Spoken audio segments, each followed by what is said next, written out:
The vampire apocalypse is here, and everything we thought was just an old scary story has turned out to be real.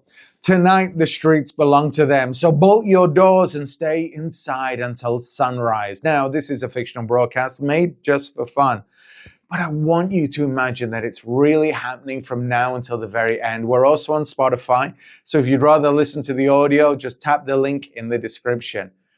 But anyways, let's begin. Good evening, and I want to be direct with all of you from the very first second, because tonight is not an ordinary night, and this is not an ordinary broadcast. My name is David Hale. I am sitting beside my colleague Sarah Donovan, and over the next hours, the two of us are going to stay in this chair with you for as long as the lights hold and the signal carries. What I am about to tell you will sound like the plot of a film you have seen 100 times, something you were told as a child to frighten you and then to reassure you that it was only a story. I need you to set that reassurance aside. In the last 60 minutes, reports have moved from scattered emergency lines in 3 separate countries into a pattern that our verification desk can no longer explain by any ordinary cause. We are receiving confirmed accounts of coordinated attacks that begin only after dark, that target people in the open, and that behave nothing like any assault, animal, or outbreak in the record. I am choosing my words carefully. We are 1 hour into something the world has never formally acknowledged as possible, and I am going to walk you through exactly what we know, what we do not, and what you should do right now to keep the people in your home alive until sunrise. David, thank you, and I want to speak straight to the person listening alone in a dark room right now, maybe with the volume low so you do not wake a child, maybe with your back against a locked door. You are not imagining this, and you are not overreacting. Whatever you are feeling, fear, disbelief, that strange numb calm that comes when the world tilts, all of it is a normal response to a night that is anything but normal. Here is what I need you to hear from me before anything else. If you are indoors, if your doors are locked and your windows are closed, you have already done the single most important thing. Stay there. Do not go looking for answers in the street. Do not go to check on the car. The people we are hearing from who are safe right now are safe because they went inside and they stayed inside. We are going to be your window tonight so that you do not have to open yours. Let me give you the timeline as our desk has assembled it, because the sequence matters and it tells us something. The first verified emergency calls came out of Bucharest, Romania, roughly 3 hours ago local time to that city, in the first full hour after sunset there. Within 40 minutes, we had corroborating calls from Belgrade, Serbia, and from Sofia, Bulgaria. As darkness swept west across the map, the reports followed it, almost exactly at the pace of nightfall itself, which is a detail I want you to hold on to because it is the closest thing we have to a rule. Naples, Italy, then Marseille, France, then Barcelona, Spain. Every new cluster began within the first hour after the sun went below the horizon in that place. As of this moment, our confirmed casualty count, and I want to stress confirmed, meaning verified by at least 2 independent official sources, stands at 412 dead across 11 cities. The true number is certainly higher. It is always higher than what we can confirm in the first hours. But 412 is the floor, not the ceiling, and it has climbed from under 100 in the time it has taken us to prepare this broadcast. 412 people. I want us to pause on that number even as it rises, because David is right that it is going to grow, and the danger of a night like this is that the numbers get so large so fast that they stop meaning anything. Every one of those 412 was someone who sat down to dinner tonight, someone who had plans for tomorrow. We already have families writing to us, and I am going to read some of their words tonight because I think you deserve to hear the human voices and not only the totals. One message came in from a viewer in Marseille just minutes ago. It reads, quote, "We are 4 of us in the bathroom on the top floor. My mother will not stop shaking. Please tell us it stops when the sun comes up. Please tell us that part is true," end quote. To that family, and I am speaking to you directly, we do not yet have that confirmed, but every account we have points to these attacks stopping at first light. Hold on until morning. Keep your mother warm. Keep talking to her. You are doing everything right. That instinct Sarah just described, that the attacks are tied to darkness, is the single most consistent thread in the data, and I want to explain why it may be true rather than simply hopeful. Across every one of the 11 confirmed cities, we do not have a single verified attack that began before sunset in that location. Not one. The onset tracks the terminator line, the boundary between day and night, that moves across the Earth at roughly 1,000 miles per hour at the equator, slower toward the poles. What that means in practical terms is that the phenomenon is spreading westward as the planet turns, and that the eastern edge of the affected zone, the places where night came first, are now several hours in. We are watching, in effect, a wave. Eastern Europe is roughly 3 hours ahead of Western Europe tonight. The Americas have not yet reached their sunset. If the pattern holds, and I emphasize if, then North and South America have a window of daylight remaining to prepare that Europe did not have, because Europe was struck in the dark with no warning at all. And that is why we are broadcasting this the way we are, because somebody listening in Chicago or in Lima or in Denver still has the sun in the sky, and what you do in the next few hours of daylight may be the difference between a locked, stocked, defended home and a scramble in the dark. I am not going to dress this up. Use your daylight. But I also want to reach back to the people already in the night, because I know the fear is different once the sun is gone. We are hearing extraordinary things, David, not only the horror. We are hearing about neighbors pulling strangers in off the street through ground floor windows. We had one account from Sofia of an apartment building where every resident on the lower floors climbed to the upper units, and the people up top are passing down rope made of bed sheets to haul up anyone still trapped below. In the middle of the worst night this continent has seen, people are still reaching for each other. I need you to know that is happening too. It is happening, and it matters tactically as well as morally, because verticality appears to help. I want to be careful here, because we are assembling this understanding in real time, and I will correct anything that proves wrong. But the accounts we have suggest that these attackers move on the ground, and that height, distance, and solid barriers all reduce the risk. Upper floors are surviving better than street level. Interior rooms are surviving better than rooms with exterior windows. Now let me give you the hard part of the picture, the infrastructure, because that is my responsibility to track. As of 1 hour ago, the city of Belgrade reported a partial power failure across its eastern districts. We do not yet know the cause, whether it is deliberate, whether it is a surge from everyone in a city switching on every light at once, or whether it is physical damage to the grid. But I want everyone listening to understand something. The lights we rely on tonight run on infrastructure that requires people to maintain it, and those people are the same people being told to shelter indoors. That tension between keeping the grid alive and keeping the workers alive is going to define the coming hours.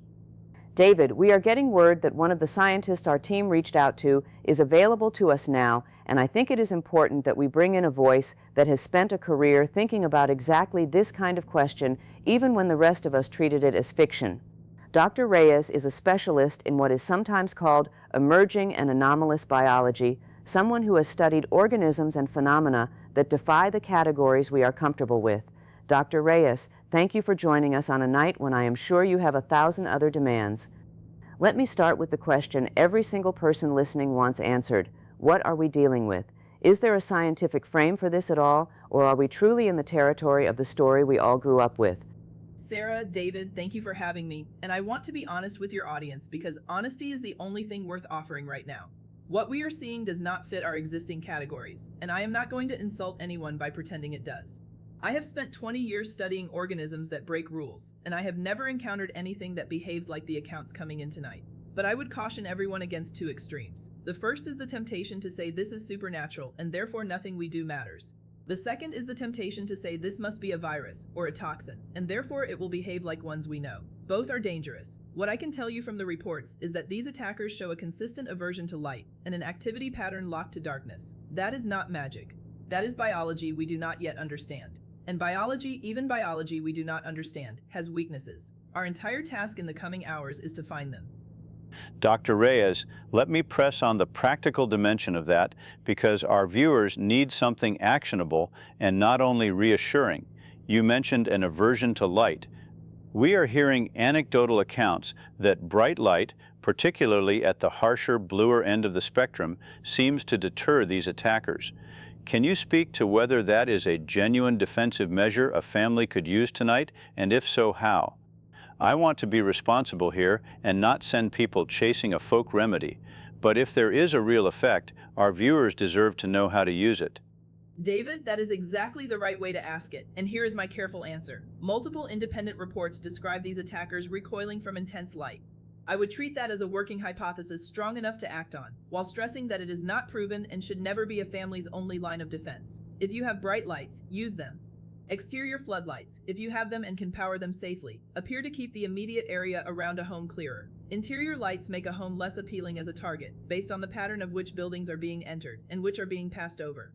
But, and I cannot say this strongly enough, light is a deterrent, not a wall. Your locked door is your wall. The light may make the attacker choose an easier target, and on a night like this you want to be the harder target. Do not trade a locked door for a bright window. Do both. Dr. Reyes, that distinction between a deterrent and a wall is one I want every family to write down. Before we let you return to your work, I want to ask you the human question, because you are a scientist, but you are also a person sheltering somewhere tonight like the rest of us. What do you say to the parent who is trying to decide whether to tell a frightened child the truth about what is outside, or to hold the story together that everything is fine? People are wrestling with that right now, in rooms all over the world. Sarah, I am glad you asked, because I think it matters as much as the biology. My guidance, and it is only one person's guidance, is that children can bear the truth if you give it to them in the right size. You do not need to describe what is outside in detail. You do need to give a child a job, because a job is the enemy of panic. Tell them their job is to help keep the little light on, or to keep count of the water bottles, or to hold a sibling's hand and not let go. A child with a task feels less helpless, and less helplessness tonight is worth more than I can express. And to the parents, let your children see you afraid but not defeated. Those are different things. Fear says this is serious. Defeat says this is over. It is not over. We are hours into this, and the sun is going to come up. Dr. Reyes, thank you. We are going to ask you to stay reachable through the night, and I suspect we will be calling on your expertise again as the picture develops. To our viewers, that was Dr. Reyes, a specialist in emerging and anomalous biology, and I want to underline the one concrete thing offered there. Light appears to deter, but does not stop these attackers. Your locked door remains your primary defense. Let me return now to the wider situation, because in the time we spent in that conversation, the map has changed. We are now roughly 2 hours into the confirmed onset in Western Europe, and the wave has continued its westward march. We have new confirmed clusters in Lyon and in Toulouse, France, in Valencia, Spain, and the first confirmed reports out of Porto, Portugal. Our verified casualty figure has risen from 412 to just over 900, and again, that is the confirmed floor. 900, it was 400 a matter of minutes ago in our broadcast time, and I want to be careful, David, because I know that watching that number climb can make a person feel like the whole world is ending all at once, and it is not. I want to put a frame around this that I think is true and that I think is important. Billions of people are indoors right now, safe, frightened, but alive and safe, and they are not in that casualty count, and they are not going to be, because they did the thing we keep saying. They went inside. They locked the door. The number that is rising is real, and it is a tragedy, but it is not the whole story, and if you let it convince you that going inside does not work, you might do something reckless. Going inside works. The proof is the billions of people it is working for right this second. That is an important corrective, and I want to reinforce it with a number of my own. The population of the 11 originally affected cities alone exceeds 20 million people. A confirmed casualty figure of 900, as devastating as each of those losses is, represents a tiny fraction of the people in the strike zone. The overwhelming majority are sheltering successfully. I say this not to minimize the dead, but to arm the living against despair, because despair makes people open doors. Now, the infrastructure picture. Belgrade's partial outage has expanded. We now have confirmed power interruptions in parts of Bucharest and Sofia as well. Authorities in Serbia have issued a statement, and I am going to quote it directly so there is no distortion. Quote, "Citizens are advised that grid instability is expected through the night as demand surges and as personnel are unable to reach certain facilities. Conserve power. Do not rely on continuous electricity. Prepare for outages lasting several hours. End quote. And that statement, David, is the moment I want families to prepare for something specific, because losing power in the dark on a night like this is its own kind of terror, and it does not have to catch you off guard. If you have flashlights, gather them now in the room where you are sheltering before the lights go. If you have candles, think hard about them, because open flame is a risk of its own, and the last thing anyone needs tonight is a house fire on top of everything else. If you have battery banks for your phones, charge them now while the power is still flowing, because your phone is your link to broadcasts like this one and to the people you love. And here is a small human thing that matters more than it sounds. Fill your bathtub with water while the pressure holds. Fill pots and bottles. Water systems can fail when the power does, and you do not want to be thirsty and afraid at the same time if this runs long. Let me speak now to the geography of the response, because governments are beginning to move, and our viewers deserve to know what is being mobilized on their behalf. Several European nations have activated emergency protocols that were, frankly, never designed for this specific scenario, but that are being adapted on the fly. Italy has ordered a national shelter directive, instructing all citizens to remain indoors from sunset to sunrise until further notice. France has done the same. Military forces are being deployed, though I want to be precise about their role because I do not want to create a false impression. These forces are not, in the main, going on the offensive tonight. Confronting these attackers directly in the dark has proven extremely costly in the accounts we have. Instead, the military's primary mission in these first hours is the protection of critical infrastructure, power stations, water treatment, hospitals, and communications hubs, and the securing of shelter points for people caught away from home. Those shelter points are something I want to talk about because there are people listening right now who are not safely at home. Maybe you were working a night shift, maybe you were traveling, maybe you were simply out when this began and you could not get back. I am speaking to you now. Authorities across the affected region are designating hardened public buildings as shelter points, places with few ground-level windows and strong doors, and they are asking people caught outside to get to the nearest one and stay. We are hearing of hospitals, of certain government buildings, of large stone churches and community centers being opened. If you are out there in the dark right now, do not try to make a long journey home through the streets. Get behind the nearest strong wall with other people and stay until light. Your family would rather you be alive somewhere else than lost trying to reach them. We are approaching 3 hours into the confirmed European onset, and I want to give you a consolidated status because the situation has continued to develop while we have been speaking. The westward wave has now reached the Atlantic coast of Europe in full. Lisbon, Portugal is confirmed affected. Dublin, Ireland is confirmed. London in the United Kingdom has confirmed its first clusters within the last 20 minutes. Our verified casualty count now stands at approximately 1,400 across what is now more than 20 cities. I am also tracking something new and significant. The first reports are emerging not just from major cities, but from smaller towns and rural areas, which tells us this phenomenon is not confined to dense population centers. It is following the darkness everywhere the darkness falls, regardless of how many people are there. That is a crucial piece of intelligence for our viewers in the Americas, because it means being in a small town or a rural area is not by itself safety. David, that is a hard thing to hear for anyone who thought they might be safer away from the crowds, and I want to sit with it honestly rather than rush past it. But I also want to bring in the messages because they keep arriving and they are the heartbeat of this broadcast. Here is one from a viewer in Dublin sent just in the last few minutes. Quote, I am a nurse, I am at the hospital and we have locked the ward and we are not leaving our patients. Some of us could have gone home before dark and we chose to stay. Tell people we are still here. Tell people the lights are still on in here and we are still working. End quote. I have to stop for a moment on that one. There are people tonight who had the chance to run and who chose to stay at their post beside people who could not run at all. That nurse in Dublin and everyone on that ward, I want you to know your message reached us and we are carrying it to the world. Those choices, and there are thousands of them being made tonight, are worth documenting precisely because history will want to remember them. Let me add a piece of the infrastructure picture that connects to what Sarah just read. Hospitals are emerging as both the most vulnerable and the most vital nodes in this crisis. Vulnerable because they cannot simply lock down. They are full of people who need continuous care, and because their doors must open for the injured. Vital because they are where the wounded are going.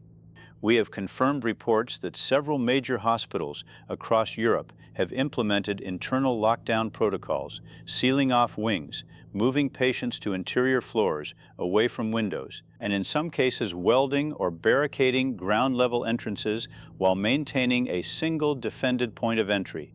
The staff making those decisions are performing a kind of triage that no medical school ever taught, balancing the need to admit the wounded against the need to keep out what follows them.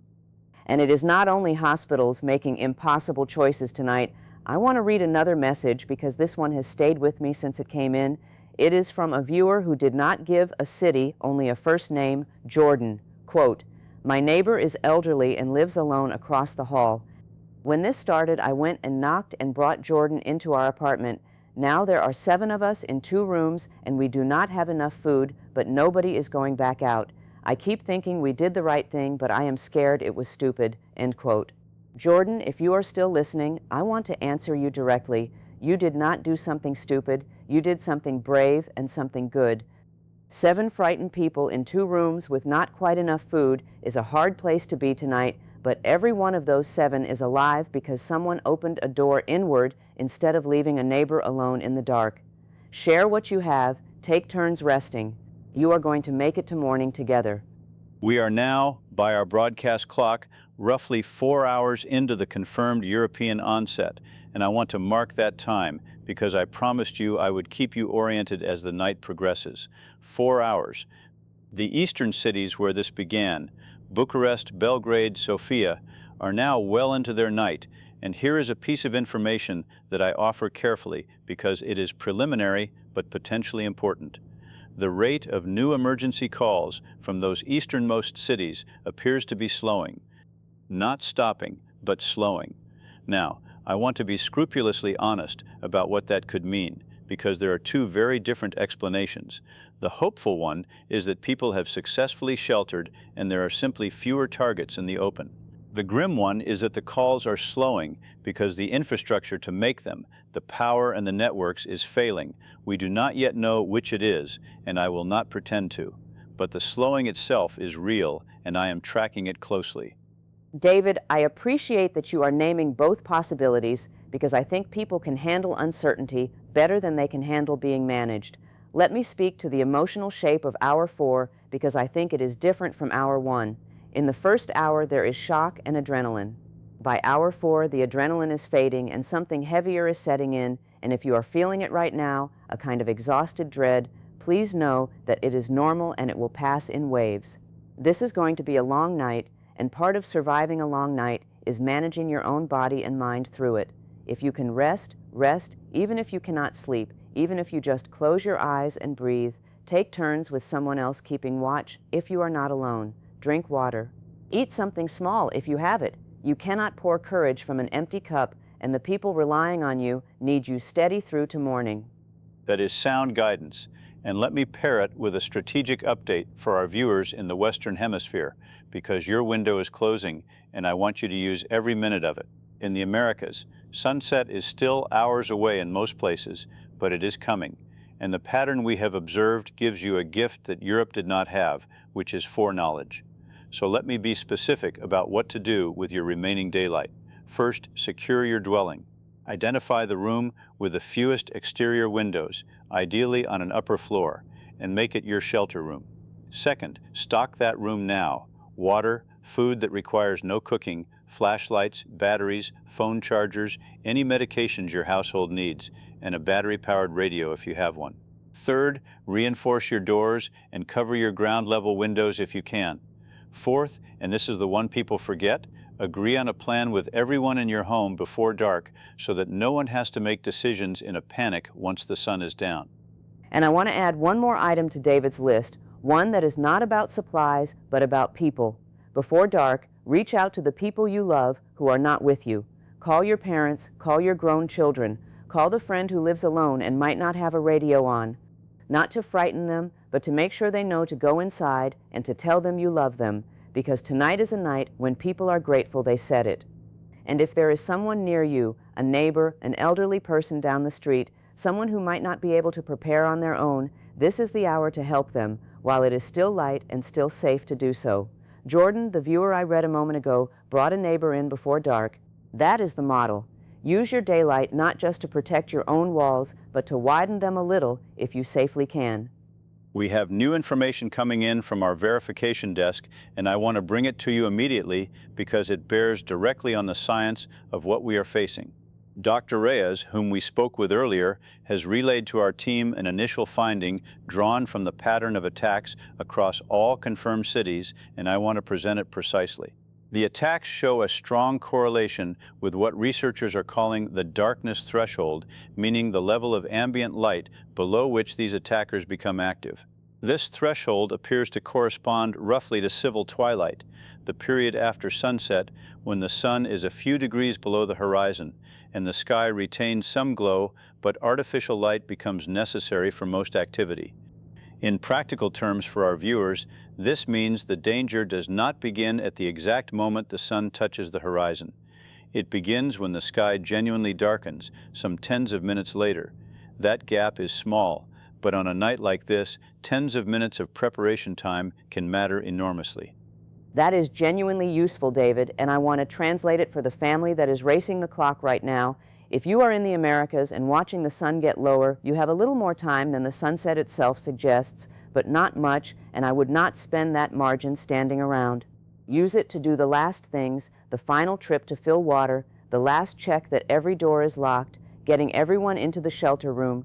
Think of civil twilight not as extra safety, but as your 2-minute warning, the time to get off the field and behind the walls. And once the sky is truly dark, the message is the one we have been saying since the top of this broadcast and will keep saying all night. Stay indoors, lock your doors. Do not go out for any reason that is not truly life or death, and even then, think hard, because the street tonight is not what it was yesterday. Let me give you the consolidated numbers as we pass what our clock marks as 5 hours into the European onset. The confirmed casualty count has risen to approximately 2,200 across more than 30 cities and a growing number of smaller towns. The affected zone now encompasses essentially all of Europe that has entered night, from the Black Sea coast to the Atlantic. And the leading edge is beginning to reach Iceland and the far northern territories where, I will note, the short summer nights may prove to be a factor we are watching closely, because less darkness may mean a shorter window of danger. On the infrastructure front, the news is harder. Power outages have now been confirmed in significant portions of at least 8 major cities. Belgrade, where the first outage occurred, has now lost power across most of the city. And I want to be transparent that as power fails in these places, our own information from them degrades, which means our picture of the hardest hit areas is becoming less clear precisely when we most want clarity. When the power goes and the messages stop coming from a place, David, I feel that silence as its own kind of news, and I do not want us to pretend those cities have simply gone quiet in a peaceful way. There are people in Belgrade right now in the dark, and I want to speak to them even though I know the odds that our signal reaches them have dropped. If you are in a city that has gone dark tonight, if the power is out and the networks are down and you feel cut off from the entire world, I want you to know that you are not forgotten. We are still talking about you. We are still counting on you to make it to morning. The lights going out does not mean the help stops coming. When the sun rises, the world is going to come looking for you, and your only job between now and then is to still be there when it does. Stay behind your walls. Stay quiet if you need to. Just stay. We are receiving a statement now from a coordinating body of European emergency authorities, and given its significance, I am going to read it in full and without interpretation so that you have the official language exactly as issued. Quote, "To all citizens across affected regions, the nature of the current threat is confirmed to be active only during hours of darkness. All available evidence indicates that the threat does not persist in daylight. Citizens are directed to shelter in place indoors through the night. Do not attempt travel until full daylight." Emergency services are prioritizing infrastructure and shelter points and may be unable to respond to individual calls during darkness. Conserve phone batteries. Await first light. Further guidance will be issued at dawn." End quote. I want to draw your attention to one phrase in particular. All available evidence indicates the threat does not persist in daylight. That is the closest thing to a promise that any official body has offered tonight, and it aligns with everything our own data shows. The threat does not persist in daylight. David, I want to hold that sentence up like a lantern, because I think it is the thing people need to carry through the dark hours ahead. Everything we are seeing tonight, every account, every pattern, every word from the scientists and the authorities points to the same fragile, precious promise. This ends when the sun comes up, not the aftermath, not the grief, not the rebuilding. Those will take far longer. But this, the immediate terror of what is in the streets tonight, this ends at dawn. And that means the entire task in front of you, however many hours of darkness still remain where you are, is simply this: get to the sunrise. That is the whole goal. Not to solve this tonight, not to understand it tonight, just to still be behind your locked door when the light comes back. Everything else can wait for morning. As we move past the 5-hour mark and toward 6 hours into the European night, I want to give our viewers a sense of what the coming hours hold, because managing expectations is part of managing fear. For Europe, the eastern cities are now approaching the midpoint of their night. If the darkness threshold holds as the governing rule, then those cities are also approaching eventually the far more welcome threshold of dawn, though that remains hours away. For the Americas, the situation is the reverse and the more urgent. Sunset is now beginning to arrive on the eastern edge of South America and will sweep across the hemisphere in the hours to come. I want our viewers in eastern Brazil, in Argentina, in the eastern United States and Canada to understand that your night is beginning, and that everything Europe has learned in these last hard hours is knowledge you now possess before your darkness falls. Use it. You are not walking into this blind the way Europe was. That difference, walking into the dark with knowledge instead of blind, is everything, and it is the reason we are staying in these chairs. Europe paid for this knowledge at a terrible price tonight, and the only way to honor that price is to make sure the rest of the world does not pay it again. So to every family in the Americas watching your own sunset approach, listen to what Europe learned. Go inside before civil twilight. Get to an upper floor and an interior room if you can. Bright light deters, but your locked door protects. Height and solid walls are your friends. The attacks stop at dawn, and you are not alone, because millions of people are doing exactly what you are doing at exactly the same time, all of us reaching for the same sunrise. We are going to stay with you through all of it. David and I are not going anywhere, and neither, I promise you, is the morning that is coming. We are 6 hours into the European onset now, and I want to update our central figure with the seriousness it deserves. The confirmed casualty count has risen to approximately 3,100 across the affected regions. I will continue to remind you that this is the verified floor, and that the true figure, particularly in cities that have lost power and communications, is unknown and higher.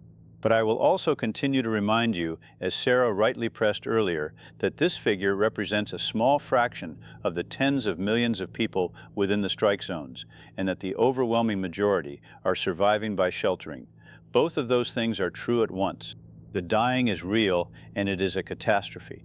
And the surviving is also real, and it is the larger story, and it is the proof that the guidance works. I hold both of those in front of you because you deserve the whole truth and not a comforting half of it. We are going to keep holding both of those truths together all night long, David, because that is what honest company through a crisis looks like. As we cross into the later hours, I want to leave the family listening right now with something to hold.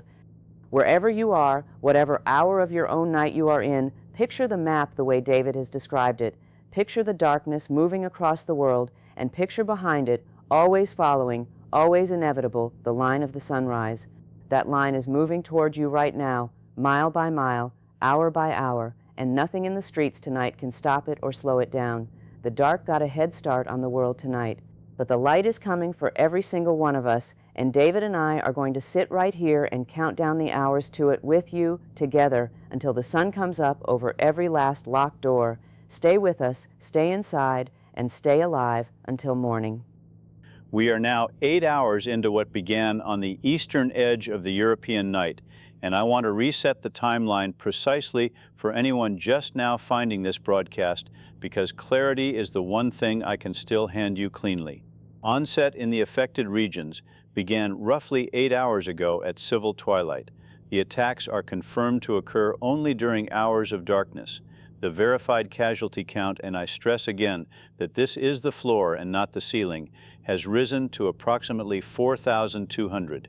That number climbed by roughly 1,100 in the last 2 hours, which is a slower rate of increase than we recorded in the first 3 hours. And I want to be careful and honest about what that means, because a slowing rate of death is not the same as safety. And I want to sit with what David just said, because there is a temptation in a night like this to hear a slower number and feel the muscles in your shoulders start to loosen, and I need you to keep them tense just a little longer. The reason the rate is slowing is not that the threat is weakening, it is that people listened, it is that millions of families went inside, locked their doors, climbed to upper floors, turned on every light they had, and simply stopped offering the streets anyone to reach. That slower number is not luck, it is you. It is the collective weight of ordinary people making the single correct choice at the same time, and it is the most hopeful thing I have to give you tonight, so hold it, but hold it behind a locked door. Let me add the geographic texture to that, because the aggregate number hides the enormous variation underneath it. The heaviest losses tonight remain concentrated in the cities that lost power earliest and lost it hardest. We are tracking severe casualty density in parts of Naples, in Marseille, in Rotterdam, in the older districts of Athens, where narrow streets and interconnected buildings appear to have complicated sheltering. By contrast, several major cities that maintained electrical service through the first hours are reporting casualty figures that are, relative to their populations, remarkably low. Vienna is one, Zurich is another, Copenhagen has held. The dividing line, again and again in our data, is light and power. Where the grid held, people lived. Where it failed, the toll climbed. We are getting a flood of viewer messages, and I want to read a few, because behind every one of David's numbers is a person holding a phone in the dark, deciding to reach out to strangers. This one comes from a family in a suburb outside Lyon. Quote, 6 of us in the attic. The baby finally stopped crying and is asleep. We can hear things below, but the door held when we barricaded it with the wardrobe. Tell us it ends at sunrise. We are counting the hours on the ceiling. End quote. To that family in Lyon, listen to me. Yes, it ends at sunrise.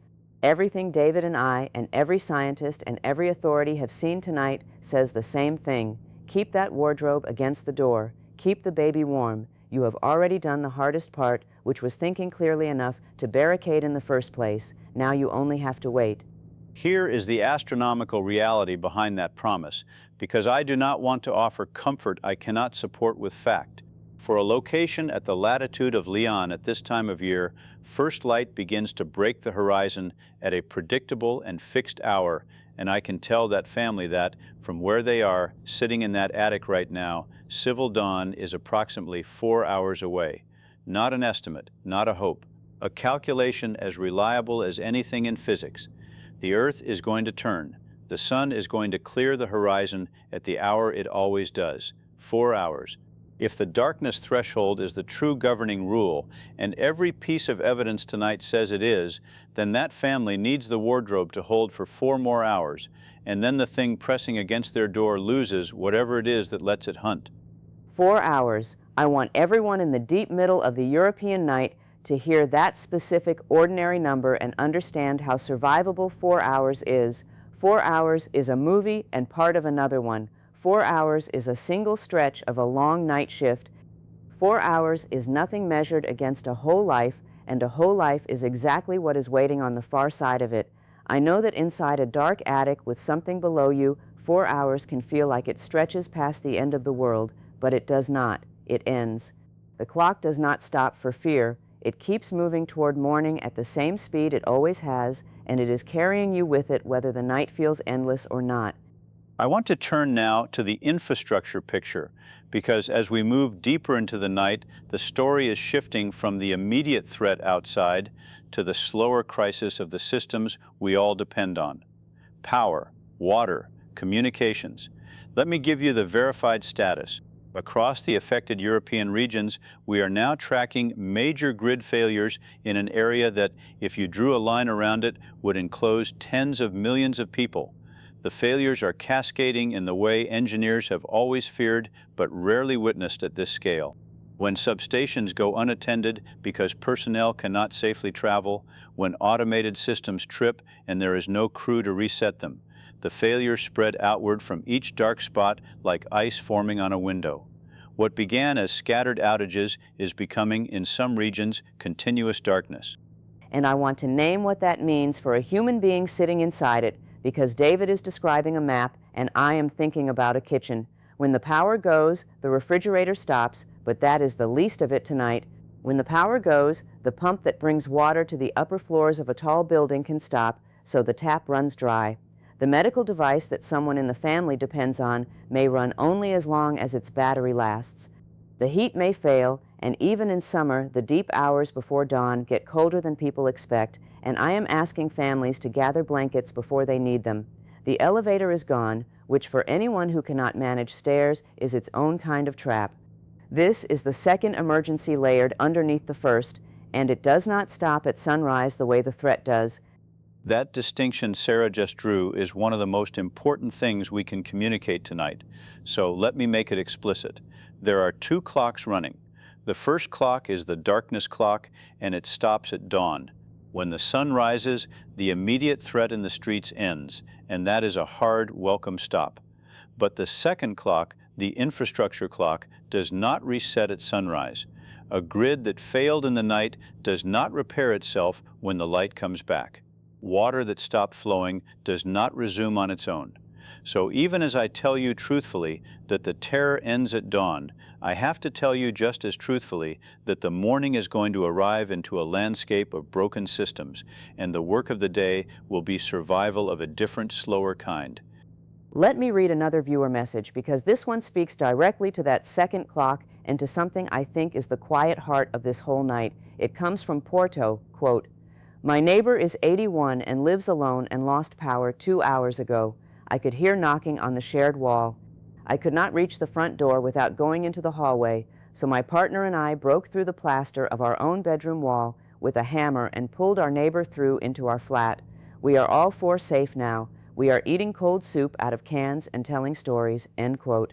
I have read a lot of messages tonight, but I want to stop on that one, because that is a family in Porto who took a hammer to their own home to save the person next door. That account matters beyond its own heroism, and I want to draw out why in practical terms, because it points to something people can act on right now. The shared wall between two dwellings is very often far weaker than the exterior door, and it opens into a space that is already inside the protective envelope of the building. What that family in Porto did instinctively is something structural engineers would confirm as sound. If you cannot safely reach someone through a hallway or a stairwell, an interior wall between units is frequently the safer path. I am not urging anyone to damage their home without cause. But I am telling you that the instinct that family followed was not only brave, it was correct, and it is knowledge worth having. We are 9 hours in now, and I want to acknowledge something honestly to the people who have been with us since the beginning. You are tired. The kind of alert, wired exhaustion that comes from hours of fear is settling into your body, and I know it because I feel the edge of it myself sitting in this chair. So let me say something gently to the person fighting to stay awake at a window or beside a barricaded door. If there are others with you, take turns. Let one person watch while another closes their eyes, even for 20 minutes. Rest is not surrender. A rested mind makes better choices at 3 in the morning than a mind that has been rigid with fear for 9 straight hours. Trade the watch. Share the weight. That is how people get through a long night, and this is a long night. Let me update the casualty figure, because we have crossed into new information and you deserve it without delay. The verified count now stands at approximately 5,600. I want to be precise about the shape of that increase. The rise over the last hour was concentrated almost entirely in the regions that lost power, and specifically in the transition period after outages, when some people, faced with darkness inside their homes, made the decision to attempt to relocate. I am going to be very direct about what our data shows on this point because it may save lives in the hours ahead across the Americas. Movement is the danger. The people being lost right now are, in a heavy majority of confirmed cases, people who left shelter. Staying, even in the dark, even in fear, is surviving. I need to underline that with everything I have because I understand the impulse it is fighting against. When your power fails and your home goes black and you cannot see, every instinct in your body screams to go somewhere better, somewhere with light, somewhere with other people, somewhere that feels safe. That instinct tonight is wrong. The dark room you are already in, with the door locked, is safer than the lit room across the street that you have to cross open ground to reach. I know sitting in the dark feels like doing nothing, and doing nothing feels unbearable when you are frightened. But sitting still behind a locked door is not nothing. It is the single most powerful thing you can do tonight. It is the choice that keeps you out of David's count. I want to bring in a voice now that many of you heard earlier in the night. We have reestablished contact with Dr. Reyes, who has been coordinating with a network of researchers across multiple institutions since the onset, and who first helped us understand the darkness threshold hours ago. Dr. Reyes, thank you for finding your way back to us. In the hours since we last spoke, the data has grown enormously. I want to ask you plainly, has anything in the new evidence changed the central conclusion, which is that this threat cannot operate in daylight, or does that finding hold as firmly now as it did when you first offered it? Thank you, David, and yes, the finding holds. It holds more firmly now than it did when we first spoke, and I want to explain why, because the strength of a conclusion comes from how hard people have tried to break it. Over the last several hours, researchers across a dozen institutions have gone looking specifically for a counterexample. We looked for any confirmed incident of an attack occurring after full daylight anywhere along the entire path of the sunrise, as it has already crossed the eastern edge of the affected zone. We have found none, not one verified case. The eastern cities that entered dawn a short while ago reported the attacks stopping, cleanly, as the light came up. The threshold is not a hopeful theory anymore. It is an observed, repeated fact.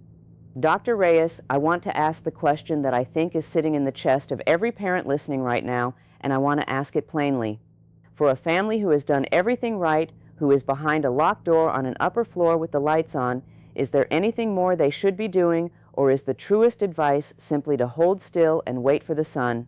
Because I think people are searching for some additional action to take, some further way to protect the ones they love, and I want them to hear a clear answer from someone who has been looking at this all night.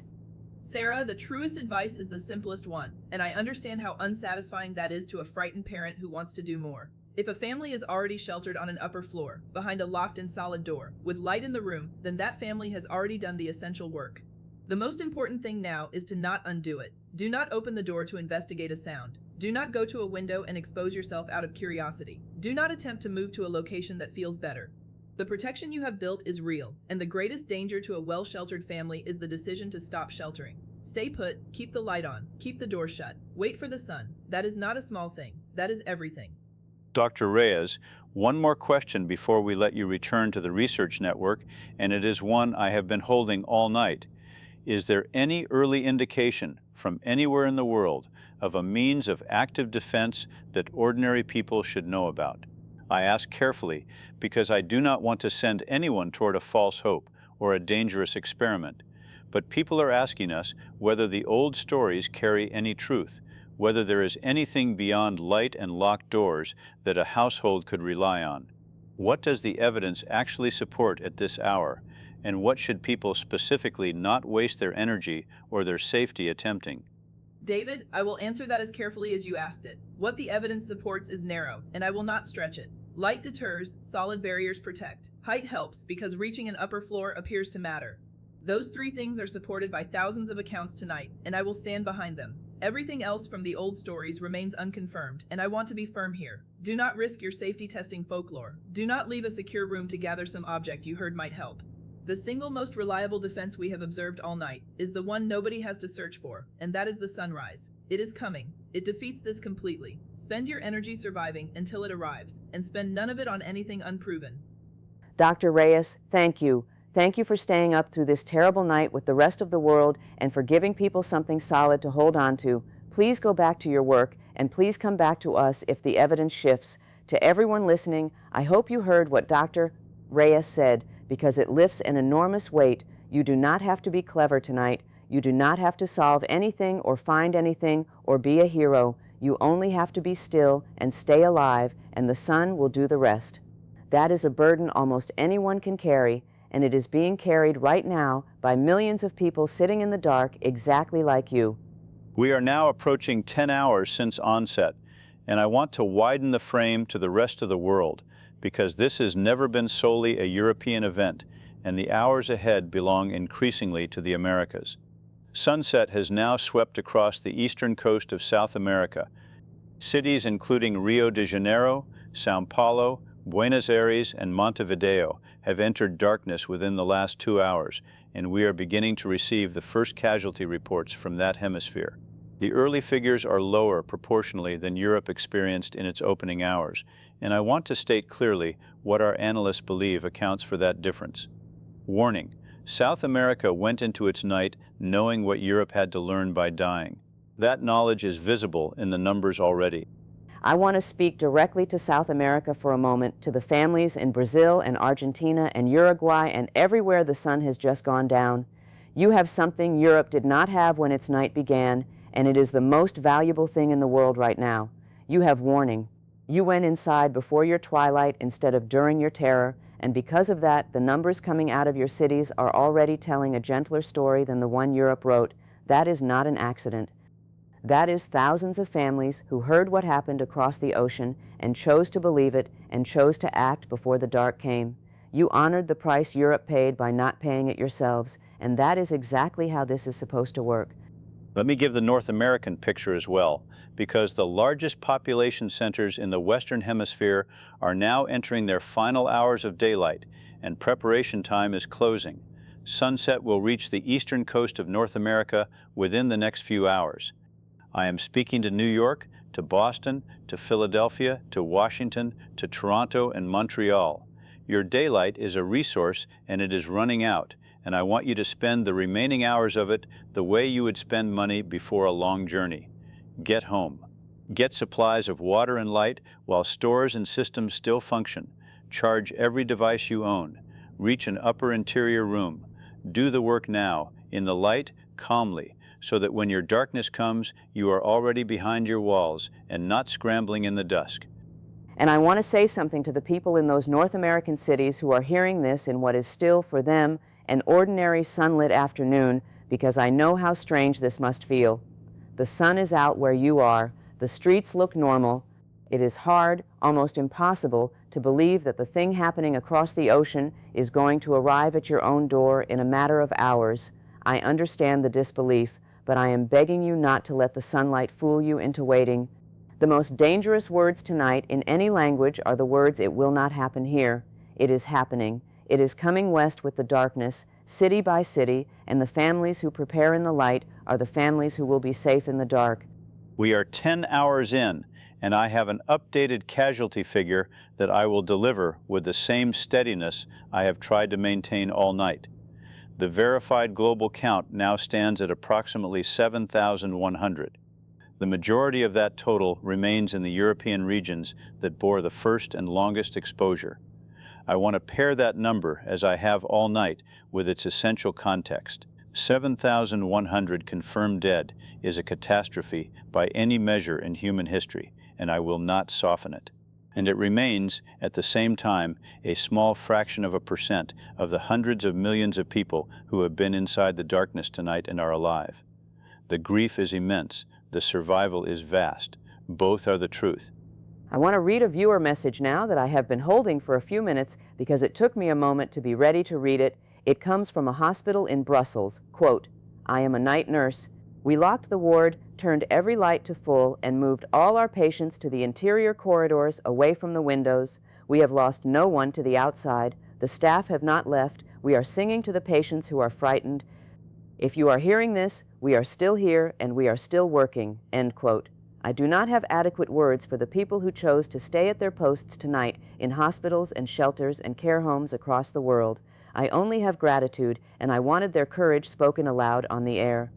That message deserves a factual companion because those workers are not only brave, they are effective, and I want people to understand why. A hospital that locks down, illuminates fully, and consolidates patients into interior spaces away from exterior glass is executing under extreme pressure very nearly the exact protocol our data would recommend. The reason that Brussels ward has lost no one to the outside is not only courage, it is that courage applied correctly. Solid perimeter, full light, interior positioning, height where available. Those night nurses turned their ward into precisely the kind of fortress the evidence supports, and the result is a corridor full of living patients. Bravery and method together. That is what is holding tonight, wherever it is holding. We are moving now past 11 hours, and I want to bring some welcome news that David and I have been watching build for the last little while, because after a night this heavy, you have earned it. The eastern cities of Europe, the ones that entered darkness first and have endured the longest, are now beginning to reach dawn. First light is breaking over parts of Eastern Europe as we speak, and the reports coming out of those first sunrise cities are consistent, and they are extraordinary, and I want to say them plainly. When the sun came up, it stopped. The attacks ended with the light. The longest night some of those cities have ever known is ending exactly the way every scientist and every authority promised it would. I want to confirm and quantify what Sarah just shared because this is the first hard evidence from the far side of a full night, and it is the most important data point of the entire event. As civil dawn has arrived in the easternmost affected cities within the last hour, our monitoring shows new incident reports from those specific locations dropping toward zero on a curve that tracks the rising sun almost exactly. Cities that were reporting continuous emergencies through the darkness fell silent, in the good sense, as the light reached them. This is no longer a projection. It is an observed transition, repeated across multiple cities from active threat during darkness to complete cessation at dawn. The rule held. The morning ended it. Everything we told you all night was true.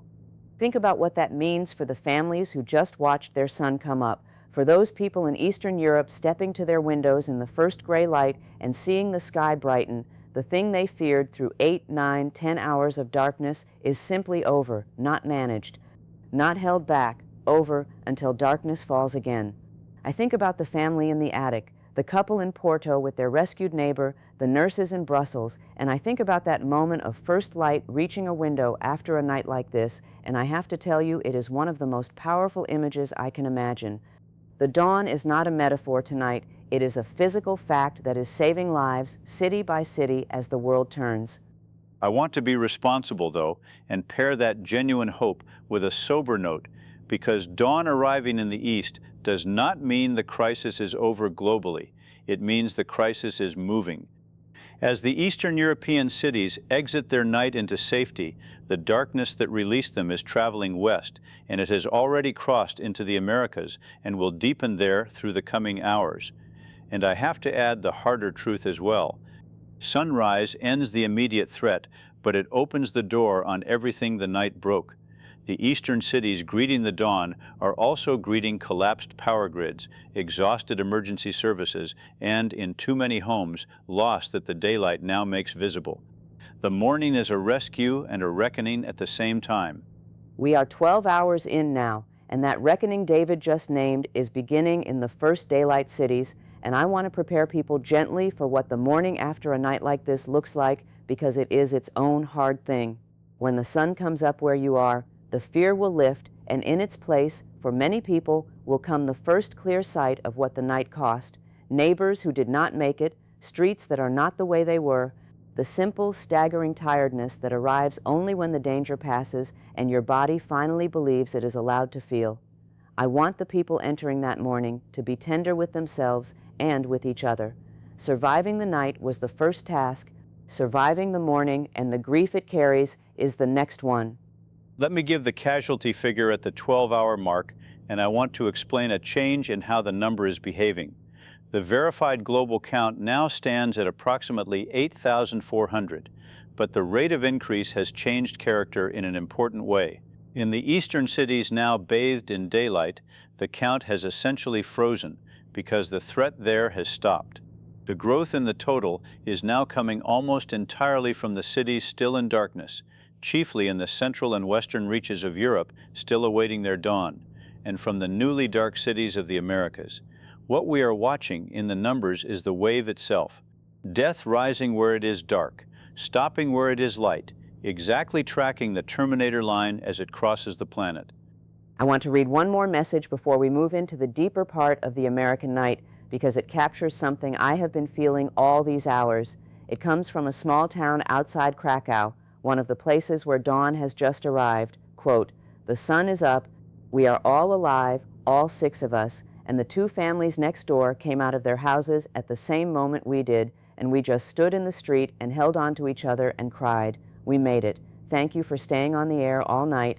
We were never alone with you talking." End quote. That is what the morning sounds like on the far side of the worst night in memory. People standing in the street in the sunlight, holding each other alive. We are now 13 hours into this event, and I want to turn our full attention westward because the center of gravity has shifted decisively to the Americas, and the coming hours are the ones where the lessons of the entire night will either be applied or ignored. Full darkness has now settled across most of South America and is advancing through Central America and into the eastern United States and Canada. Sunset has reached the Atlantic seaboard. New York, Boston, Washington, Toronto, Montreal are now entering their night. I want to report something our analysts consider significant. The preparation we urged hours ago appears in aggregate to have happened. The early casualty rates from the eastern North American cities are tracking below what Europe suffered, and the difference is warning acted upon. To every family across the eastern United States and Canada who is now watching the light fade outside your window, I want to say that you are not starting from zero. You are starting from everything the world has learned in the last 13 hours, paid for by cities across an ocean, and you carry that knowledge into your night like a shield. You know the rule. Darkness is when the threat moves and daylight ends it. You know the method. Locked doors, full light, upper interior rooms, and above all, do not go outside and do not move once you are safe. You know the promise. Your dawn is a fixed number of hours away, and it is coming no matter what. Millions of you prepared in the daylight, and that preparation is going to show up tonight as lives. Let me give the specific astronomical figure for the eastern North American cities, because I have found all night that a concrete number steadies people more than any reassurance. For a city at the latitude of New York at this time of year, the night ahead, from full dark to civil dawn, runs to roughly 8.5 hours. I want the families entering that night to hold that number honestly. It is a long night. I will not pretend it is short. But it is a finite, countable span with a guaranteed end, and every hour of it that you spend behind a locked door in a lit interior room is an hour you are winning. 8.5 hours. It has been done tonight, city after city, by people no stronger or braver than you. We are 14 hours in now, and I want to check in with the human beings behind these numbers, because 14 hours is a very long time to hold fear in your body, and the people who have been with us since the European onset are approaching the far edge of their endurance, even as new millions are just beginning. If you are in that first group, the ones who have watched this entire night unfold, and you are still awake, still behind your door, still here, then I want you to know that you have done something remarkable. And if you are just beginning in the Americas, I want you to know that the exhaustion the others feel is proof of something. It is proof that this is survivable for hour after hour after hour, because they have survived it, and so will you. I want to address the infrastructure picture again, because as we reach 14 hours, the situation has evolved in both directions at once, and you deserve the full map. In the European cities now in daylight, the first repair efforts have begun. With the threat gone for the day, utility crews are moving, and there are early reports of power being restored in sections of cities that went dark hours ago. That is genuine progress, and I report it gladly. But in the Americas, the strain is now building on those same systems in real time, and I want to warn residents there that the grid pressure Europe experienced is likely to repeat. If your power fails tonight, remember the single most important lesson from every hour of this broadcast. A dark room you stay in is safer than a lit one you have to travel to reach. Let me read a message from the American night that just began because it shows the lesson landing. It comes from an apartment building in Newark. Quote, whole building organized before dark. Every unit checked on every other unit. We moved the elderly residents from the ground floor up to apartments on the higher floors with families who had room. Nobody is alone tonight. We have a list and we are checking names by flashlight every hour. End quote. That is a building that took 13 hours of the world's hardest lessons and turned them into a plan before their sun even set. Moving vulnerable neighbors upward, refusing to leave anyone isolated, keeping a list, checking names, that is not just survival. That is a community deciding that no one gets left in the dark alone, and it is beautiful. That Newark account is worth studying because it demonstrates the highest form of what works, which is coordinated sheltering at the scale of an entire building. When a building organizes before dark, consolidates its vulnerable residents on upper floors, and maintains internal communication without anyone stepping outside, it becomes something far stronger than a collection of separate locked doors. It becomes a single fortress with many rooms. Our data from Europe shows this pattern again and again as one of the strongest predictors of a building coming through the night with no losses. I want every building across the Americas still in its final minutes of daylight to hear that Newark example, and if there is any time left at all, to do the same. Organize upward, check on each other, leave no one alone on a ground floor. We are 15 hours in, and I want to bring a piece of news that has been growing steadily and that I think our long night has earned. The reports from the daylight cities of Europe are no longer just about the threat stopping. They are about people beginning to move, carefully, into their streets in the safety of full sun, utility crews restoring power, neighbors emerging to find each other, emergency services, which were forced to hold back through the darkness, now able to reach the places that called for them all night. The morning is not only an ending of terror, it is a beginning of help. Everything David said hours ago about the world coming looking for people at first light, that is happening right now across an entire continent in daylight. I want to quantify the shape of the whole event as we can now see it at 15 hours, because for the first time we have enough of the picture to describe the pattern with confidence rather than projection. The event is behaving as a single wave of darkness circling the globe, with the threat active on the night side of the Terminator and absent on the day side. Europe has now largely passed through its night and into recovery. The Americas are in the depths of theirs. The verified global casualty count stands at approximately 9,600, and I want to note carefully that the rate of increase continues to slow because the cities that have reached daylight are no longer adding to it, and the cities still in darkness are in overwhelming proportion successfully sheltering. The wave is passing. Humanity is surviving it. I want to sit on that phrase David just used because after 15 hours, it has become the truest thing I can say. Humanity is surviving it, not without loss. 9,600 names and the real number higher, and every one of them a whole world to someone. I will never diminish that. But set against the hundreds of millions of people who have passed through the darkness tonight and are alive, behind their doors, in their upper rooms, holding their families, the overwhelming story of this night is survival. It is ordinary people doing the correct, undramatic thing at the same time all across the world and living because of it. That is not a small thing to be proud of. On the hardest night in memory, most people made it because most people were brave enough to be still. We are approaching 16 hours now, and I want to prepare our viewers for how the remainder of this event is likely to unfold, because clarity about the shape of the hours ahead is its own kind of comfort. The darkness now covering the Americas will continue its passage west. As it does, the cities of North and South America will move through their nights in sequence, just as Europe did, and will reach their own dawns in the same guaranteed order that the Earth's rotation dictates. Behind the wave, recovery. Ahead of it, preparation. And I can tell you with confidence now, based on everything observed across a full night on the far side of the world, that this follows rules, that those rules hold, and that the sunrise ends it everywhere it reaches, without exception.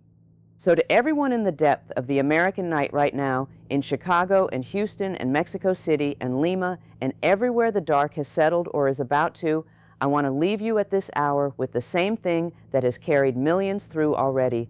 Your night has a fixed and countable end. The sun is coming towards you at this moment over the curve of the earth, and nothing in your streets can stop it or delay it by a single minute. Behind your locked door, in your lit upper room, with your family close, you have already done the essential thing. Now you only have to last. And David and I are going to stay right here in these chairs, counting the hours with you, all the way to your sunrise, the way we counted them for every city that has already made it to morning tonight. We will stay, and we will keep bringing you the verified figures, the confirmed guidance, and the astronomical certainties that anchor this entire night, because facts are the floor you stand on when everything else is shaking. 16 hours in, the pattern is clear, the rule holds, and the morning is undefeated in every place it is reached. The Americas are in the hard middle of it now, exactly where Europe was hours ago, and Europe is proof, standing in its own daylight, that the middle is survivable and the far side is real. Stay with us. The night is long, but it is finite, and we are going to walk you through the rest of it, hour by hour, toward the light that is already on its way to every last one of you. Stay with us, David just said, and we will all the way through. We are just past 16 hours now, and I want to read something that came to us a few minutes ago because it is the kind of message that reminds you what these hours actually feel like from the inside of a locked room. This came from a viewer in Kansas City.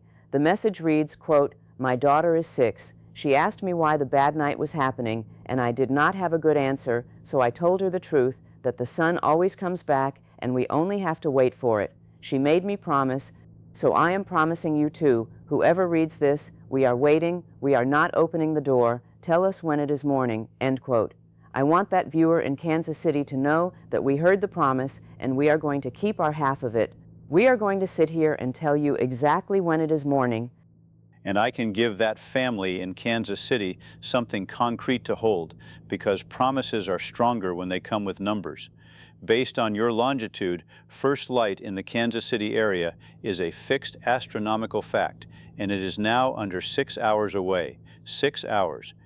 I know that sounds long in the middle of a night like this one, but I want to frame it against what we have already watched happen. Every single city on the far side of the world that entered its darkness before you has now either reached its dawn or is counting down the same handful of hours you are. Not one of them found that the sun failed to rise. The mechanism that ends this is the rotation of the Earth, and the rotation of the Earth has never once in the entire history of the planet skipped a morning. You are inside the most reliable promise in existence. There is something I have been feeling all night, and now at 16 hours I finally have the words for it. All of this fear has been about the dark, and the dark has always been the thing children are afraid of, the thing we tell them is nothing. Go back to sleep. And tonight, for once, the fear was not nothing. The dark really did have something in it, but here is what I keep coming back to. The oldest comfort we have ever given a frightened child turned out to be exactly the right one anyway. The sun comes back. We only have to wait. Every parent who has ever sat on the edge of a bed and said those words was, without knowing it, rehearsing for tonight, and tonight the words held. That is not a small thing. The most ordinary comfort in the world is carrying the whole species through the longest night it has ever had. Let me update our verified figures, because the shape of the count is now telling its own story, and I want our viewers to see it clearly. As of this hour, the confirmed global total stands at approximately 9,900. I want to draw your attention not to the number itself, but to the curve behind it. 6 hours ago, the count was climbing by several hundred every hour. Over the last 2 hours, the increase has fallen to under 100 per hour, and it continues to decelerate. This is exactly the signature we would expect from a threat that is being defeated not by force, but by daylight and by discipline. The cities that reached morning stopped contributing to the total entirely. The cities still in darkness are in overwhelming proportion holding. The curve is bending flat. We are watching in real time the end of the rise. I want to tell you about a place that has already flattened its own curve to zero because I think we need the proof more than we need the theory right now. This is from a small town outside Porto in Portugal, which passed through its night hours ago and is now in full daylight. A message came from a school teacher there. The teacher writes, quote, "Our village has one main street and about 200 houses. When the dark came, we did what the radio said and we stayed inside. This morning we counted. Every house answered, every single one. We are standing in the street now in the sun and nobody is missing. I am sending this so that the places still in their night will know it can be done perfectly." End quote. 200 houses, every one answered. That is what the far side of the night looks like when people simply refuse to open the door. That account from Portugal is not an outlier, and I want to be precise about why. When we aggregate the outcomes from the communities that have completed their night, a clear tiered pattern emerges. Communities that received clear guidance early, that had functioning shelter, and that maintained discipline through the full dark, are reporting losses at or very near zero. The overwhelming majority of the global casualty figure is concentrated in the first 2 to 3 hours of the entire event, before the pattern was understood, before the guidance was universal, when people were still outside because nobody yet knew to be in. What that means for every city now entering or sitting in its darkness is enormous. You are not entering the dangerous phase. The dangerous phase was the confusion at the very beginning, and that phase is behind the entire world now. You are entering the survivable phase, armed with everything the first cities learned the hard way. We are coming up now on 17 hours, and I want to slow down for a moment because something has changed in the messages we are receiving, and I think it matters. Early tonight, the messages were frightened. They were people asking what to do, asking if it was real, asking if we thought they would be all right. Now, 17 hours in, the messages have changed their shape. They are calmer. They are people telling us they are all right, telling us what they can see from their windows, telling us to pass a word along to a city that has not reached morning yet. The fear has not vanished, but it has settled into something steadier. People have stopped asking whether they will survive the night and started planning the small things they will do when it is over. That shift from panic to patience is happening in millions of rooms at once, and it is the sound of a species catching its breath. I want to bring in one more piece of verified structural news because it speaks to how the daylight world is organizing itself to help the night world. Across Europe, now fully into its day, national authorities have moved from emergency shelter guidance to what they are describing as a recovery and readiness posture. Power grids that were placed into protective states overnight are being restored in sequence.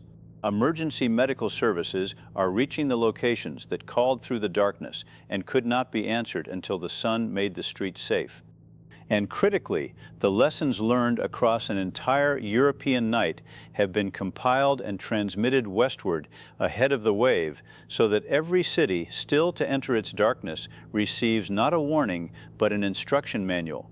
The daylight half of the planet is actively equipping the night half. That coordination is unprecedented, and it is working. I keep thinking about the people who did the reaching. All night, David has been telling us that the emergency crews had to hold back until dawn, and that is true, and it was the right and hard call. But there were people who could not wait, and who found ways to help that did not mean opening a door to the street. Neighbors passing food between balconies, people who are nurses talking families through injuries over the phone, room to room across a city, staying on the line for hours. Somebody in an apartment tower in Santiago who apparently spent the whole night as a kind of switchboard, calling every unit in the building in rotation just so that no one would feel alone, and then starting the rotation over again. There has been so much courage tonight that never once required going outside, courage that was just a voice on a phone saying, "I am still here, are you still there?" That description matches something we are seeing in the data, and I want to name it because it deserves to be understood as a genuine finding and not just a sentiment.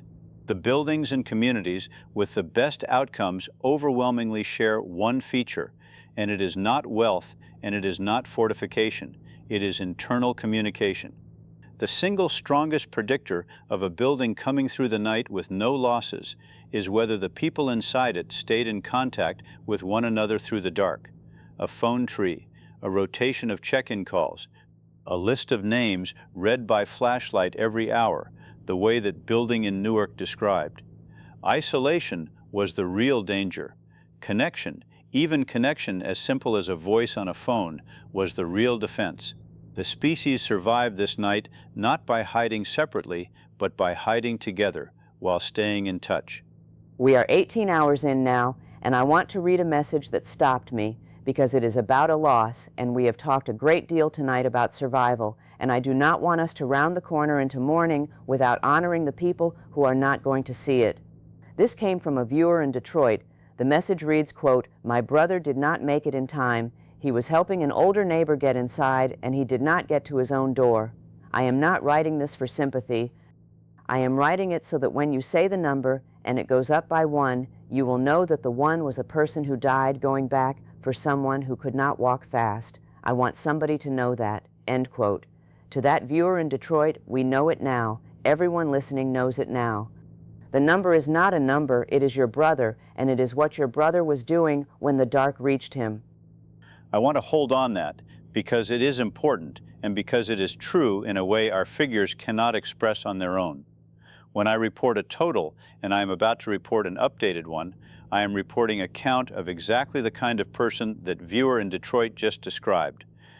The verified global figure now stands at approximately 10,100, and I want to be clear about what that number contains and what it does not. It contains people. It contains, in very large proportion, people who died in the act of getting someone else to safety, in the first confused hours before anyone understood what was happening. It does not contain a failure of the species, because 10,100 against a human population of 8 billion who passed through this night is a figure that testifies to how nearly universally people did the right thing. Both of those truths sit inside that number at the same time. 8 billion. David has said that number a few times tonight, and I want to make sure everyone actually hears it, because I think in the middle of fear, the mind shrinks the world down to the size of one room. 8 billion people were alive when this night began, and the overwhelming, almost total majority of them are alive right now, behind doors, in upper rooms, on phones with their neighbors, waiting exactly the way they were asked to wait. When you are frightened, it feels like the whole world is ending, but the whole world is not ending. The whole world is sitting in its rooms, doing the brave, boring, correct thing all at once, and it is working almost everywhere. You are not the last person awake in a dying world. You are one of 8 billion people all keeping the same promise on the same night. I want to give our viewers a clear timeline of what remains, because we are now far enough into this that the end is genuinely in view, and I can describe it with precision. For the eastern cities of the Americas, first light is now under 4 hours away. For the central portion of the continent, closer to 5. For the far western edge, the Pacific coast, roughly 6 to 7. Behind the wave of darkness, across the Atlantic, Europe and Africa are already well into recovery. Ahead of the wave, the Pacific and Asia have already completed their nights and reached their mornings hours ago. What we are watching is quite literally the last long stretch of the first global night, and it is concentrated now over the Americas. When the American dawn is complete, the wave will have circled the entire planet once, and every populated place on Earth will have passed through and out the other side. There is a strange and quiet kind of solidarity in that, when you think about it. Somebody in Tokyo went through this same night and reached their morning while we were still in our afternoon here. Somebody in London went through it while we were watching them from a distance. And now it is our turn, the America's turn, to be the ones in the dark while the rest of the world is in the light and rooting for us. And when our morning comes, we will be the last, and the whole planet will have done it. Every time zone, every language, every kind of house, the same night, taken in turns, all the way around the world. I do not think there has ever been a single experience shared that completely by every human being alive at the same time. We are all, right now, members of the generation that was awake for this. I want to bring back a voice you heard earlier tonight because as we move into the recovery phase, there are questions our viewers deserve to have answered by someone who studies exactly this, and we are fortunate to have Dr. Reyes back with us. Dr. Reyes, earlier you walked us through why daylight ends the threat. Now that we have watched an entire hemisphere pass through its night and into morning without exception, I want to ask you the question our viewers are holding on to most tightly. When the sun comes up over the Americas in a few hours, is it over? Not paused, over. Thank you, David. I want to answer that as carefully and as honestly as I can, because people have earned honesty tonight. Here is what the full data from a complete global night now allows me to say. In every location that has reached daylight, the threat has ceased entirely, with no exceptions and no partial cases. That is not a hopeful reading of the data. That is the data. The behavior is bound to darkness in a way that has held across every longitude on the planet, through a full rotation. So when your morning comes, the active threat of this night ends with it, cleanly, everywhere the light reaches. What I will not do is pretend the sunrise erases what happened. The nights will keep coming, because nights always come, and the honest work ahead is learning to live wisely with that. But I want to be very precise about what that means, because I do not want a single person to hear me in despair. Tonight was the hard one. Tonight was the night the world did not know the rule. Every night after this one, the world will know the rule from the first minute. The confusion that caused nearly all of the losses tonight will never exist again, because we will never again be surprised. The species learned the single most important fact in one night, at a smaller cost than anyone studying this would have dared to predict, and that knowledge is now permanent. Dr. Reyes, I want to ask you something that is not really a scientific question, but I think you are the right person to answer it anyway. There are children who went to sleep tonight in a world where this was a story and are going to wake up in a world where it is true. What do we tell them? How do we hand them a world that has this in it now without handing them the fear too? That is the most important question anyone has asked me tonight, and I do not think it belongs only to scientists. I think the answer is simpler than we fear it is. We tell children the truth, which is that the world has a rule, and the rule is kind in its way, because it is dependable. When it is light, you are safe, and you may run and play and live exactly as children always have. When it is dark, you come inside, the way you always did anyway. Children already understand coming in when it gets dark. We are not handing them a monster. We are handing them a bedtime, made a little more important, wrapped inside a promise that has never once been broken, which is that the morning always comes. A child can live a whole and happy life inside that promise. Most of them will. Dr. Reyes, thank you. That is the clearest framing anyone has offered all night, and I suspect a great many parents just heard exactly what they needed. Before we let you go, one final question, and I ask it on behalf of the cities still hours from their dawn. Is there anything at 19 hours in that you would want a family sitting in the dark right now to do differently? Or is the guidance simply to hold? The guidance is simply to hold, David, and I want to say that with as much reassurance as I can put into a sentence. There is nothing clever left to do. There is no better strategy than the one millions of families are already executing perfectly, which is to stay inside, stay away from the openings, stay in contact with the people near you, and wait. The reason nearly everyone still in darkness is surviving is that the correct action was never complicated. Do not improve on it. Do not go outside to check on something. Do not open a door to be sure. Just last. The sun is doing the hard part, and the sun does not need your help, only your patience. Hold, and you will be standing in your own morning before this program is over. Dr. Reyes, thank you for tonight and for all of it. That is Dr. Reyes, who has helped carry us through the hardest hours with something steadier than comfort, which is understanding.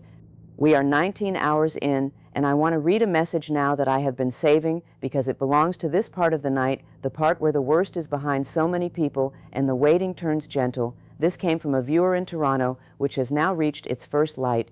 The message reads, quote, "The sun just came over the buildings across the street.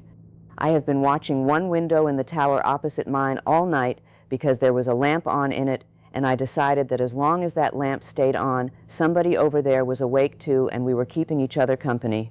The lamp is still on. It is morning. I hope whoever you are, you see me waving," end quote. I want to attach a fact to that beautiful message because Toronto reaching morning is not just one family's relief, it is a data point of enormous significance.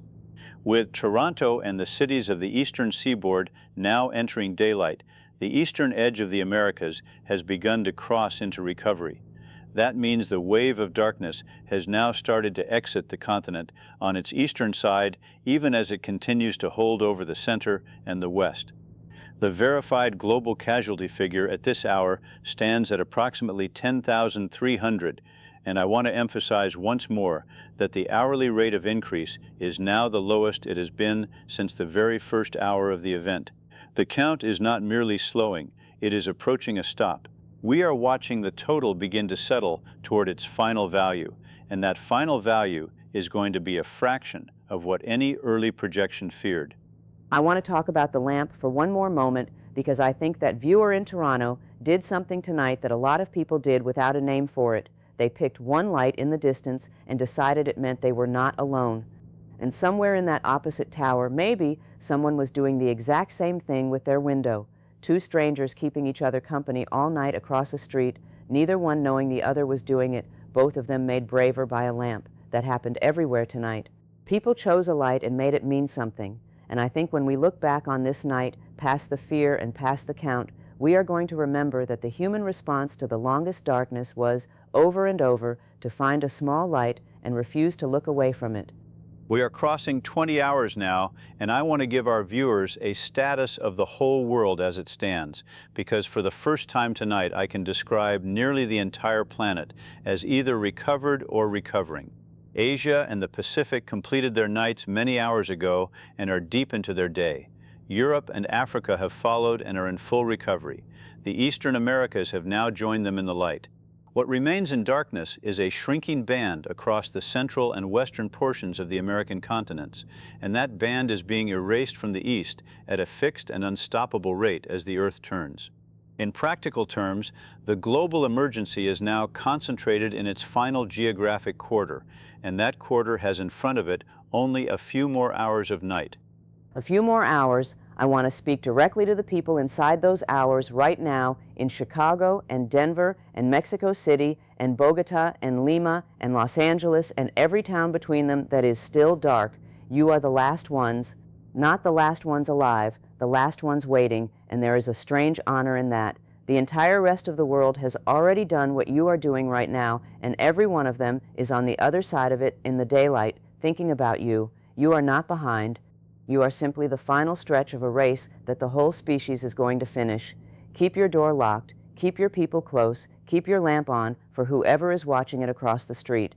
Your morning is not a someday, it is a few hours, it is almost close enough to touch. I want to read an official statement now because it arrived in the last few minutes and it carries real weight for the hours ahead. This was issued jointly by the emergency management authorities coordinating across the recovered regions, and I am quoting it in full so there is no distortion. Quote, "As of this hour, every region that has completed its first night has confirmed cessation of the threat upon local sunrise, with no exceptions recorded anywhere on Earth. Recovery operations are proceeding, power is being restored, search and assistance teams are reaching those who need them. To all populations still in darkness, the guidance is unchanged and final. Remain indoors until confirmed local sunrise. Your night will end exactly as every other night has ended tonight. There is no location on this planet where the sun has failed to end this." End quote. That is as close to a guarantee as any authority is ever willing to put in writing, and they put it in writing tonight. There is no location on this planet where the sun has failed to end this. I want to just let that sentence sit in the room for a second, because think about how frightened we all were when this started, how it felt like the ground had opened. And now there is a piece of paper from the people whose entire job is to be careful with words, and the piece of paper says, "The sun has never once lost, not anywhere, not tonight." I keep thinking about how the oldest stories always ended this way, with the light winning at dawn, and how we told ourselves those were just stories to make children feel safe. It turns out the stories were not lying to us, they were preparing us. The dawn really is the ending. It always was. We are moving now toward 21 hours, and I can report that the verified global figure appears to be stabilizing at approximately 10,400, with only marginal increases over the last hour, all of them from the small remaining band of darkness, and nearly all of them on examination, from the earliest and most confused period of those cities' nights rather than from anything happening now. I want to state plainly what this means, because I have been cautious all night, and I want our viewers to trust me when I say something with confidence. The final global toll of this event is going to land in the vicinity of 10,500 people. against the scale of what was feared, against a global population of 8 billion. That figure represents survival on a scale that borders on total. It is a tragedy measured in thousands, inside a deliverance measured in billions. 10,500. I do not want us to say that number and move past it too quickly, even now, even this close to morning. Every one of those was a person like the brother in Detroit who went back for the neighbor who could not walk fast. Every one of them had a window they liked to look out of and a light they left on, and someone who is going to wake up in the daylight and reach for a phone and remember, the world survived tonight. That is true, and I will say it with my whole chest, but 10,500 homes are not going to survive it the way the rest of us will. And when the sun comes up and everyone else pours into the streets in relief, those homes are going to be very quiet. We owe them that quiet. We owe them the knowledge that we counted and that we knew each number was a face. 22 hours in now, and the picture has grown simple in a way it has not been all night. I want to describe it plainly. The band of darkness remaining over the Americas has narrowed to the central and western portions of the continent. The eastern half is in daylight and recovering. For the central cities, first light is now under 2 hours away. For the Pacific coast, under 3. There is no longer any meaningful uncertainty in this forecast because it is not a forecast at all. It is arithmetic. The Earth rotates at a fixed rate, the sun arrives on schedule, and the schedule has never once been wrong in the history of the world. Every family still in darkness is now closer to their sunrise than the length of a single night's sleep. The end is not near in some vague sense. It is near in the sense of a specific number of minutes, and the number is small. I want to read one of the last messages I am going to read tonight, and I chose it on purpose because it is from someone right in the heart of those final dark hours, and I think it says what all of them are feeling. This came from a viewer in Chicago. The message reads, quote, "We are almost there. I can feel it. The sky outside is not light yet, but it is not the same black it was 6 hours ago either. It has that thin gray in it that comes before the sun. My kids finally fell asleep about an hour ago, and I have not moved because I do not want to wake them. I just wanted to tell you that we made it through the worst night of our lives without opening the door once, and I am sitting here in the dark watching that gray get a little less dark, and I have never in my life been so happy to see an ugly gray sky." End quote.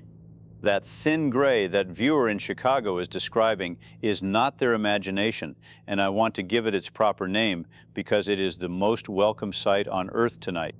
What they are seeing is astronomical twilight, the first scattering of sunlight into the upper atmosphere before the sun itself clears the horizon.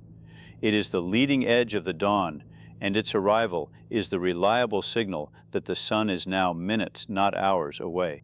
To that family in Chicago, and to everyone watching that same gray come up over their own city right now, hold just a little longer, because you are no longer waiting for the night to end. You are watching it end. The gray becomes gold, the gold clears the rooftops, and the moment the direct light reaches your street, it is over. You are inside the last few pages of this night. We are 23 hours in now, and I can hardly believe I get to say what I am about to say. The reports coming in from the central cities have begun to change their tense. People are no longer writing to us that they are waiting for the sun, they are writing to tell us it has come. Chicago has its sunrise, Mexico City has its sunrise. The messages are arriving with the same 3 words over and over, and the 3 words are, "It is morning."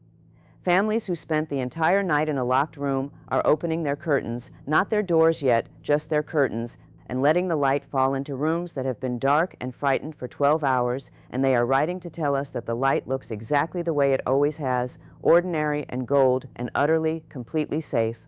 And I can now report the fact behind those messages with full confidence. As the sunrise sweeps across the Central Americas, the verified casualty figure has effectively stopped its climb. It stands at approximately 10,500, and it has not meaningfully increased in the last hour, and it is not going to meaningfully increase again, because the only darkness remaining on the entire planet is the narrow strip along the Pacific coast of the Americas, where sunrise is now under an hour away. I want to state this precisely because we have earned precision tonight.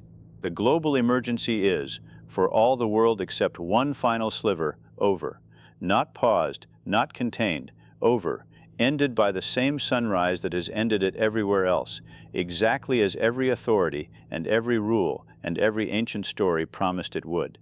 One final sliver, the Pacific Coast, Los Angeles, San Francisco, Seattle, Vancouver, the last cities on the last dark edge of the whole turning world. You are the very last ones, and in a few minutes you will be the last to step into the morning, and when you do, every human being alive will be standing in daylight at the same time for the first time since this began.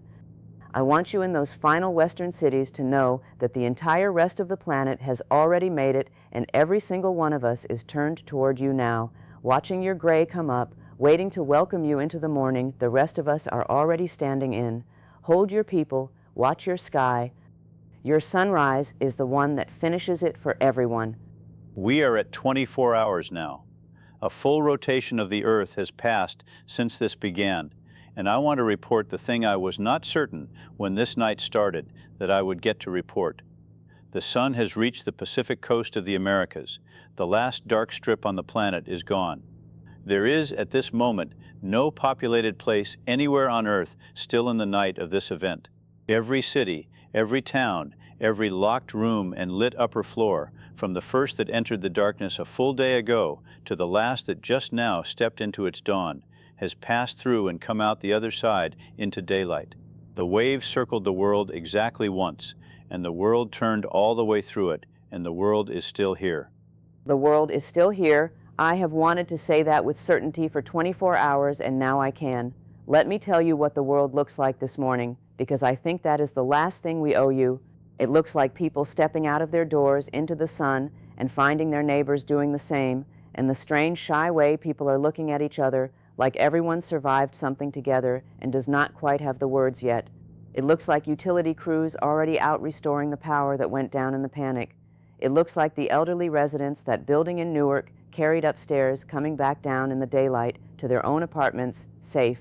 It looks this morning like an ordinary day that every single person in it knows is not ordinary at all, because they know exactly what it costs to arrive at it.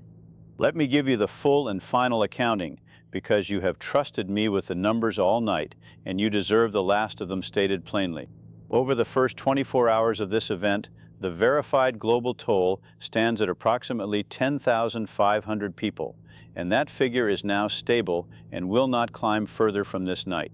Nearly all of those losses occurred in the first 2 to 3 hours, in the confusion before the world understood the single rule that governs this. Against a human population of 8 billion, more than 999 of every 1,000 people alive when this began are alive now. The infrastructure damage, the power outages, the disruption, all of it is real and all of it is recoverable, and recovery has already begun on every continent. What was feared to be the end of the world was, in the end, the hardest night the world has ever survived, and it survived it. What remains is knowledge, and I think that is the strangest and most important thing to say as we come to the end of this. The world went to sleep last night believing this was a story and woke up this morning knowing it is a rule, and the rule is not cruel, it is only firm.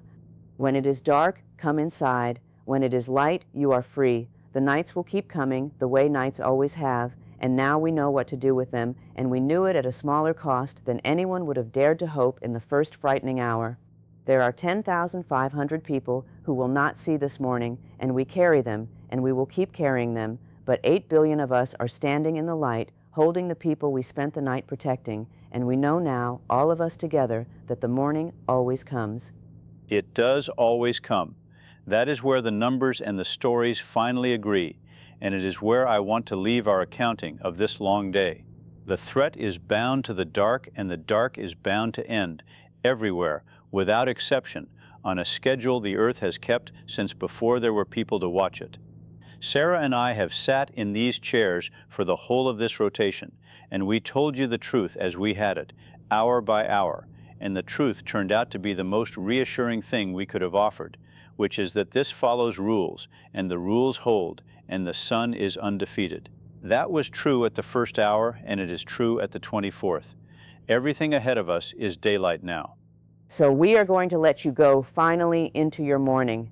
If you are one of the ones who has not slept, and I imagine that is nearly all of you, it is safe to sleep now. The sun is up over the whole world, your door held, your people are close.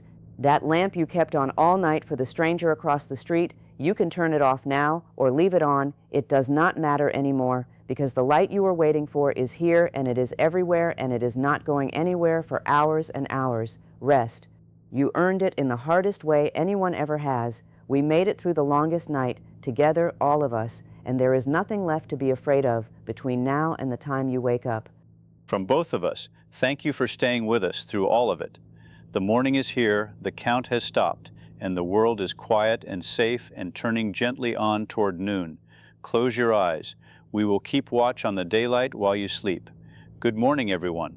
It is over, and you are still here, and so are we. Good morning. Sleep now. The sun has you.